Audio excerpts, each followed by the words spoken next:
Welcome back. This time around, we're going to take a look at the cameras. For the camera, we have a lot of different options.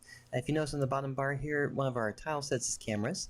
And with a camera, you've got a lot of different ways that you can actually maneuver and change and create for a camera. This is just a handful of different ones you can do. Everything from split cameras to camera shakes, having things where it focuses on one or multiple objects, having foreground, background cameras, having transitions on and off screen. There's a lot of different ways. They're broken down into a lot of different trigger states, so you can kind of focus on one element. If you want to zoom in on a spot, if you want to zoom out on a spot, if you want to have the camera move from one place to another, stay focused on a character. So what we're going to do, we're going to actually break this into a couple of videos.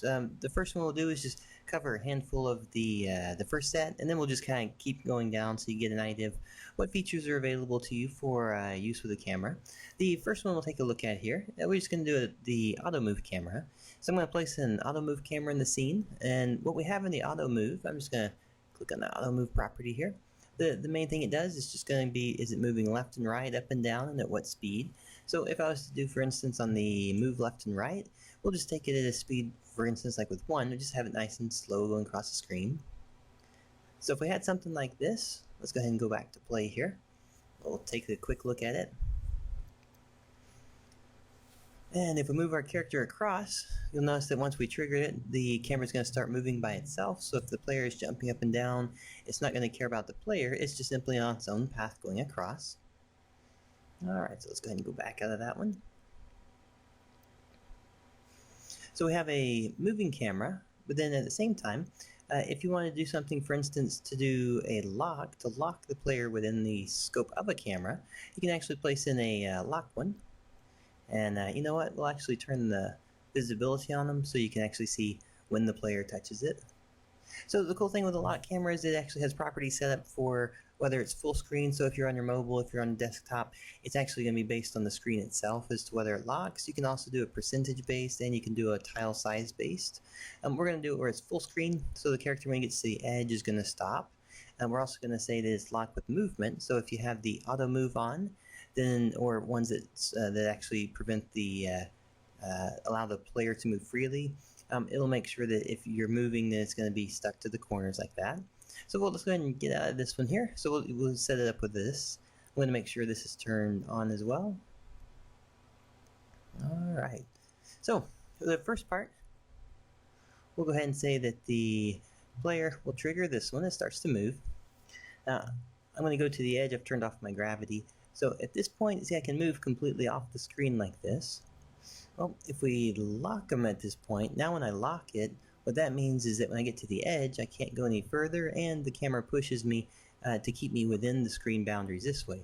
Now we've only locked left and right, which means I can move off screen above me. So I can move up and down, but I can't move left and right. It keeps me in bounds for that one. Alright, so basic features of a lock right there. Let's go ahead and go back out of here. And the other ones that we can look at here, I'm going to add a follow camera onto here. So we'll place a follow camera right here. And the follow camera, very basic in terms of its nature. It's a box follow camera system. So for instance, you have the which direction do you want it to follow. So up, down, left, right. So for instance, we could say we only want it to follow us up and down, since the left and right is using the auto move. And then the speed of it actually moving. Then the other feature of this one is that it's the distance it's going to be following a box around the player. You have two options at this point. You have a follow by tile size and a screen size. Screen size is just saying within bounds of whatever screen you're on, or tile size being the actual tile itself, how far around this that you want to have for the follow distance.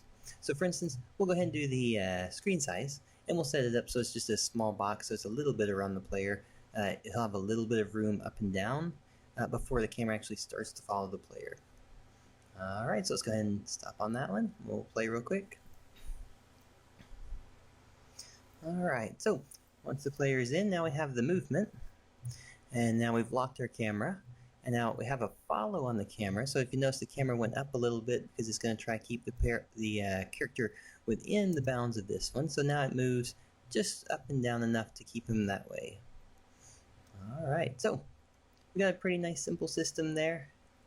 We have locking here, we have a height jumping, camera follows up and down, and then has a constant move left and right.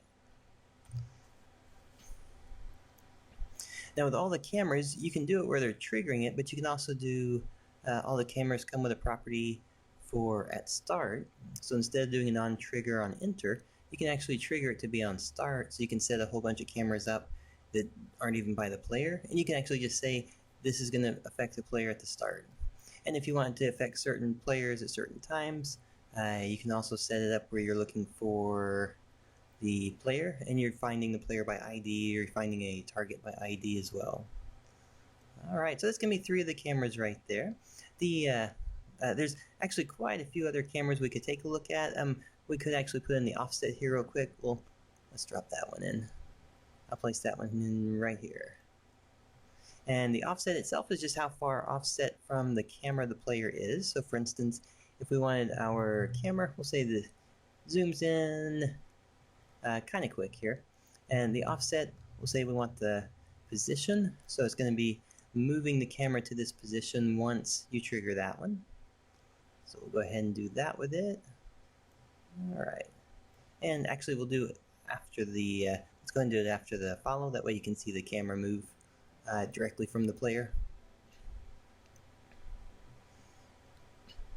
Alright. So we turned, if you notice, we turned on the auto for that one, that start. So it automatically started that way for us. Then we hit this one, then we hit the follow, and the offset, the visibility is just turned off. But if we hit it, if you notice the camera moves down, it moves down that one tile unit that we had set for it. So now all the player's movements are going to be that one tile offset. So it could be left, right, up, down, wherever you move that target object is going to be where that camera starts to offset based on everything else. Alright, so there we go. That's 4 different tiles for camera. And again, we'll just continue looking through all the different ones, give you an idea of what they do, how they work together, and how you can kind of make them a lot of fun with the setup. And we'll probably even set up some bigger scenes so you can kind of see how triggering cameras at certain times when you're trying to create certain events or actions to really increase the immersion into your games. Alright, thanks for watching.